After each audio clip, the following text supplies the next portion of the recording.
Hello everyone and welcome back to Let's Play Donkey Kong Country 2 Diddy's Conquest. In the last part, we made our way to K.Rool's keep after finishing off our business in Gloomy Gulch, and now it's about time we take our fight to that Captain Crocodile. Or is he an alligator? I actually forget which one he is. I think he's a crocodile? Because knowing this series, he could be an alligator, but I think I'm also thinking of, and this is a deep cut, that one Cartoon Network TV movie turned children's show reanimated and the show was out of Jimmy's head. I think I might be thinking of that because I remember a joke in the movie, or even a plot point, was that the crocodile's name was Croco, but he wasn't a crocodile at all, actually. He was an alligator. And that's what makes the villain realize that, oh, wait, this kid's actually not my father, and he's actually the kid with my father's brain inside of it. That movie was weird. Entertaining, but weird. I was during that era of Nickelodeon Cartoon Network where they had a couple of good made-for-TV movies. Like, I think that was around the same time Nickelodeon made Last Day of Summer, I think was what it was called. That movie about the kid who got himself into a Groundhog Day situation on the last day of summer, where he also died violently a couple times, including getting hit by a meteor. That movie was weird as well, but I liked it. Either way, this is Chain Link Chamber, I believe is the name of this stage. And this is, from the top of my head at least, the last level that really focuses on you climbing up a lot. However, it's interesting that, and right here especially, there are two pathways you can take. You can either take the timer barrels, or you can head up here and just take the hooks and bees. I prefer the hooks and bees because it's overall faster. But the interesting thing that this leads to is that at the top of this is going to be one of the K.O.N.G letters. I can't remember which one of these is off the top of my head already. It's the O. On the opposite side of this area, there's another little notch exactly like that that would also hold an O. It's essentially whichever pathway you take, or whichever one you grab first is the one you grab. The other one then just disappears outright. But what makes this stage kind of annoying is the Kongs aren't the fastest climbers in the world, and they make these zingers in this stage kind of fast to counteract some things, I guess. But they kind of go a bit overboard in some cases, I think. You also just love putting random enemies they'll try to bonk into, even though a lot of the times they don't even really have a chance to hurt you. Now, something that's hidden in the game's code and is only accessible through a Pro Action Replay, at least for Americans, is that there's actually language options in the original DKC2. And by that I mean there's an option to change all the English text into German. However, it doesn't do anything if you turn it on. However, in the German release, that language select is there and does work and has English as its alternative. Just one of those strange little things that they had ready but didn't have active. Kind of like Super Metroid. Had the, I want to say it was German and French subtitles in further releases. I forget exactly which was the other language. Either way, another reason I actually don't like this stage very much is that its secrets are very clip-through wall relative. Be it the DK coin behind the one letter. Now, the one letter I don't mind because there's a banana hinting you can do it. But the DK coin, you just kind of have to guess. And that secret, they imply you can find a secret over there just because that little notch there. And the fact that you saw probably the door with the cannons next to it. However, they are a bit deceptive about where the entrance is. This section here is where you really do need to climb fast, though, because these zingers are a bit relentless in their speed. However, I think even, like, perfect play, this is kind of close here, barring task stuff, just because they are a bit too fast for their own good there. Otherwise, though, it's just another rigging stage. Nothing too special going on here. No unique gimmicks to make it stand out from the others, aside from the aesthetic being different. I guess the zingers are fast, so it is the hardest rigging stage, but it's nothing too special. Also, I've forgotten to mention it, even though it's happened since I think last part, or maybe even the part before that. But like Donkey Kong Country 1, this game counts up to 99 lives, physically counting, but you can have over 100. It just, whenever you die when you have over 99, it just pops and you still have 99. Always throws me off when games are like that, but hey, I'll take it. Wasn't Dino City like that? Like, you could have only like 6 or so lives or something stupid like that on the counter, but you could have way more. Also, this is the last Swanky's minigame, so hey, make sure you get the minigames your lives while you can.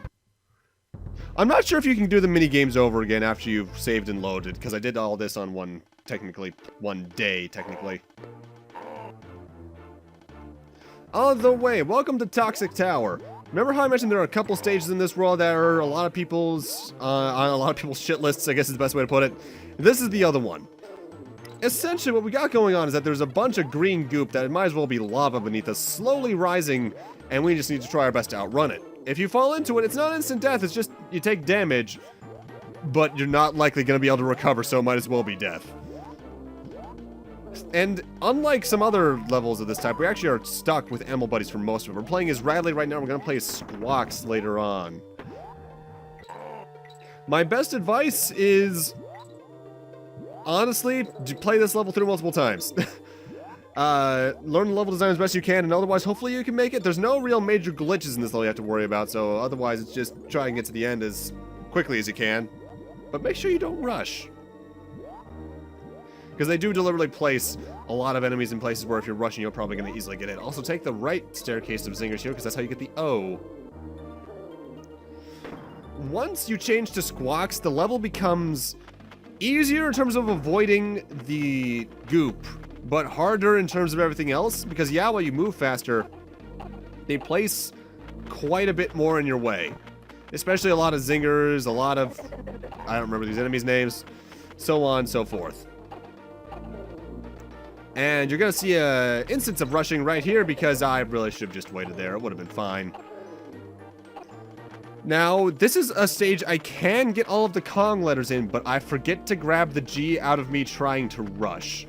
I'll talk about that more when we reach where it is, but yeah, you might not want to miss that if you're going for, I guess, a personal kind of 100%, because I don't even think speedruns count the K.O.N.G letters as 100%, do they?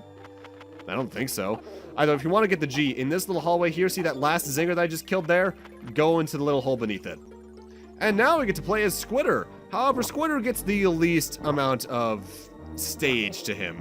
Especially if you go where this banana is and access a bonus stage.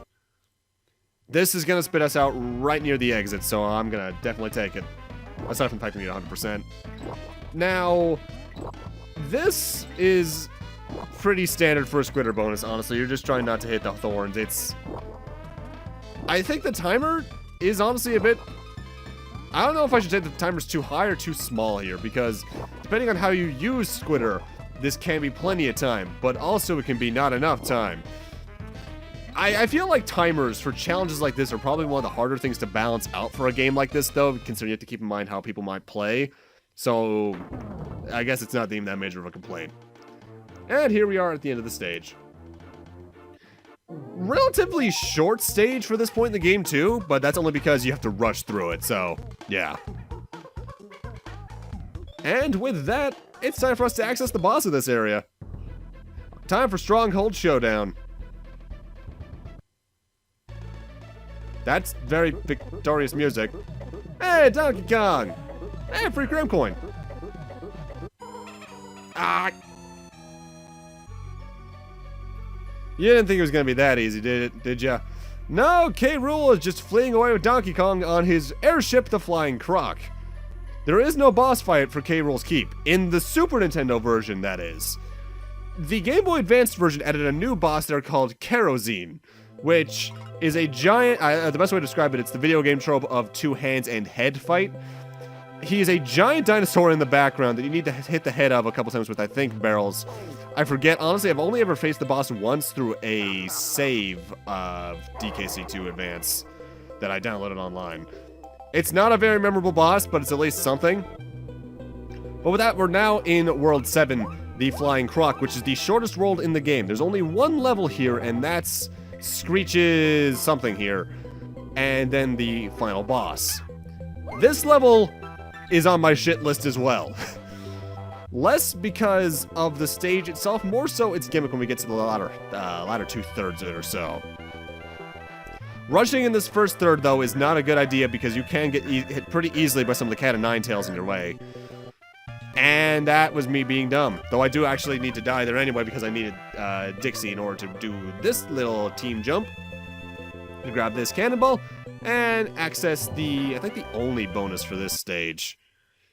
This bonus requires the use of both K.O.N.Gs. You need to helicopter spin as Dixie, do a cartwheel jump as Diddy, and then repeat that pattern again. However, notice how there's a DK barrel on this one? You can get hit before you enter this bonus because of the thorns before the cannon. So it makes sense to have a DK barrel in this bonus, unlike the one from a couple worlds back where you need to team throw into the barrel?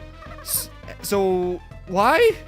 They clearly know how to make it so that if you need both characters, they can give it to you. Why do it when you only can access it if you have both K.O.N.Gs? That DK barrel from a couple of worlds back pisses me off, I'm telling you. It doesn't need to be there. You can't get in that bonus itself. Either way, time for the gimmick of this stage. This is Screech. He is a evil squawks that you need to race to the end. If you don't get to the end before he does, you die. However, they're a bit dickish with this race in that most of the collectibles along this stage, be it the K.O.N.G letters or the DK coin, are hidden within the race itself, and grabbing those can take a good bit of time out of your race, so you need to make sure you grab this and then hurry along. Honestly, though, if you're playing along and you have lives to spare, I recommend getting the DK coin than just taking a death. Now, there is one of the last notable glitches about DKC2 involves Screech here. When you fly under him at the start of the race, that's what triggers it. However, I believe if you hit the brambles on top of him and then just kind of flutter through them, you can completely skip the trigger for the race and go through it without having to worry about losing. That does cause a minor graphical glitch where upon reaching the end of the level and we become the K.O.N.Gs again, I believe they might use Screech's color palette for some reason. But otherwise, it's just a way to get through the level more safely. Overall, it's actually not that bad of a level, but at the same time, it is still on my shit list because learning the pathway for that can take a while. And with that, we have access to K.Rool's Duel, final boss. But before we do that, I'm going to go save here in K.O.N.G College so we can take a look at our percentage. And 82%, not bad. So now let's go on and take K.Rool on. Alright, you overgrown salamander. Give me back my uncle, I think is what his relation is to Diddy. I don't think he's like his son. Are they even related? I don't know. Either way, K.Rool, you cannot damage him outright in this game. What you need to do is whenever he finishes an attack pattern, throw the cannonball that spawns into his gun while he's sucking it up. We now need to repeat that quite a few times. He goes through about, I think, 3 phases. In the first phase, he's focusing on spiky cannonballs, and then he's going to try and jet between them. At the end of that attack, one of the cannonballs, and I say one because the future ones have 2, even 3 cannonballs, are going to retract their spikes, and then you just need to throw it into his gun. The entire reason I like this boss fight is because this is honestly really good pattern recognition, and it's just really satisfying to get done. Oh, hey, he's down already. Yeah, no, he's not. At the end of every phase, you do get a chance to get a restock. Phase 2, he's focused on firing the spike cannonballs at different altitudes. There are 3 to speak of here. A low one, a medium one you need to jump over, and a high one you can just duck under. At the end of the volley of spike cannonballs, he's going to fire on a barrel. You need to jump on that, and that's where your cannonball is going to be. He also likes to bounce them all over the place. He has a lot of different patterns throughout this. However, notably, every single time you fight him, his pattern is the exact same. He goes through these phases in the exact same order. The bouncing cannonballs, the best thing I can recommend when it comes to those is to just stay low and walk under the medium and high ones while jumping over the low ones. The rotating cannonballs are weird to dodge. You can walk under the end ones, but I would actually just recommend jumping over them when they're at the lowest part of the rotation. Given how desynced they are, it's actually kind of tricky to figure out the correct timing for that, but you'll figure it out eventually. Also, I'd like to note I like the Super Nintendo controller in the background there. That's nice. Also, one of the tires from DKC1, I'm just noticing that. Where have you been the entire game? Not done yet, though. I think this is the last phase, thankfully. If I'm recalling, this is where he starts by firing out these little blue things.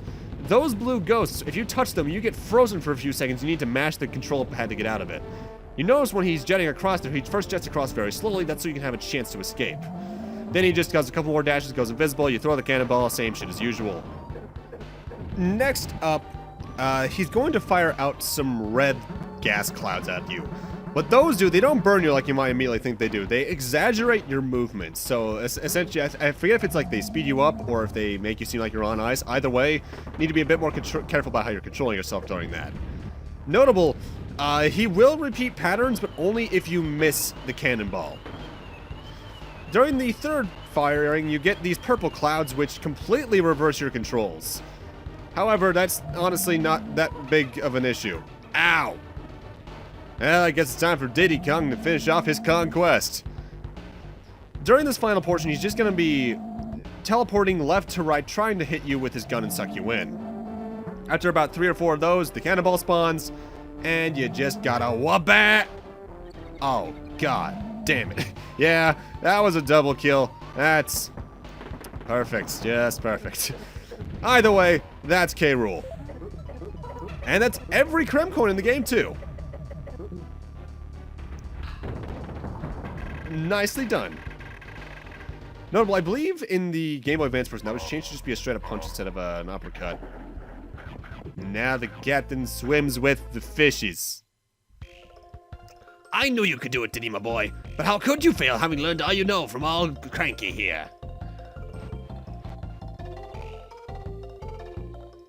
You've rescued that lazy grandson of mine and dumped K.Rool in his own filthy swamp. Not bad for a novice. Ah, never change, Cranky. Of course, if I'd been playing, I'd have made sure that K.Rool never tries a cheap trick like this again.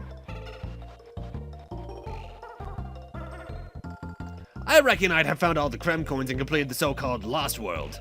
Oh well, can't expect everything from your first game, can we? One more thing. How many of my special video game hero coins did you find? A real player such as myself would have found plenty, I'm sure. Well, let's see how well you did. Eh? I'm suddenly James Tiberius Kirk.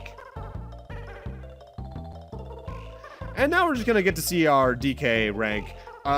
We beat Yoshi and Link. Link, you don't even get to see it all during this LP, but Mario has still beaten us, and as you can see, we are 5 coins short of beating Mario and 6 coins short of the 40 I've mentioned before in total. That's because, as Cranky mentioned, there is a Lost World to go through. That's what Clubba is for in the World 2 onward stuff. And you know you're not done yet, even if you load up your save file, because it's still only at 87% if you've done everything I have thus far. The credits are going to play here, but I'm editing them out and going to put them in the actual finale so we can play them, place them properly. So with that, I'm going to need to end this off here. Thank you guys for watching, and in part 9, we're going to be starting off the, I guess it's technically a post-game? See you guys then.